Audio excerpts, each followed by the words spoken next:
मृत्यु के बाद व्यक्ति की आत्मा अपनी अंतिम यात्रा पर निकलती है, जिसमें उसे कई पड़ाव पार करने पड़ते हैं। पुराणों के अनुसार पृथ्वी लोक में जन्म लेने वाला प्रत्येक जीव मृत्यु लोक की प्राप्ति करेगा।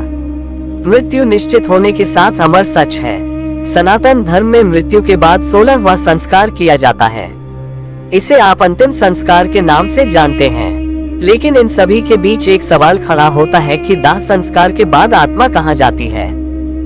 गरुड़ पुराण के अनुसार मृत्यु के बाद व्यक्ति की आत्मा अपनी अंतिम यात्रा पर निकलती है, जिसमें उसे कई पड़ाव पार करने पड़ते हैं। आज हम इस खबर में पढ़ेंगे कि मृत्यु के बाद आत्मा कहाँ जाती है और उसका क्या पुनर्जन्म होता है या नहीं। गरुड़ पुराण के अनुसार आत्मा अमर है। मृत्यु के बाद आत्मा को एक लंबा सफर तय करना होता है। आत्मा का सबसे पहले यमलोक लिया जाता है। यहाँ मृत्यु के देवता यमराज के सामने पेशी होती है। ऐसा कहा जाता है यमराज तक पहुँचने के लिए आत्मा को लगभग 86,000 योजन की दूरी तय करनी पड़ती है। पुराण के अनुसार यदि किसी जीव ने अपने जीवित रहते समय किसी भी प्राणी को मानसिक या शारीरिक कष्ट नहीं दिया है तो वह आसानी से यमलोक पहुँच जाता है। वहीं जो मनुष्य अपने जीवन में दूसरे मनुष्य को कष्ट देते हैं उन्हें यम के दूत कई तरह से प्रताड़ित करते हुए यमलोक तक लाते हैं।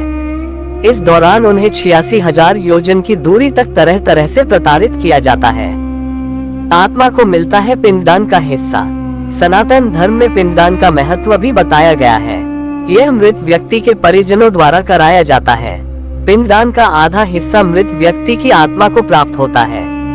कहा जाता है कि यदि आत्मा दुष्ट प्रवृत्ति की है तो यमदूत आत्मा को पिंड नहीं देते हैं।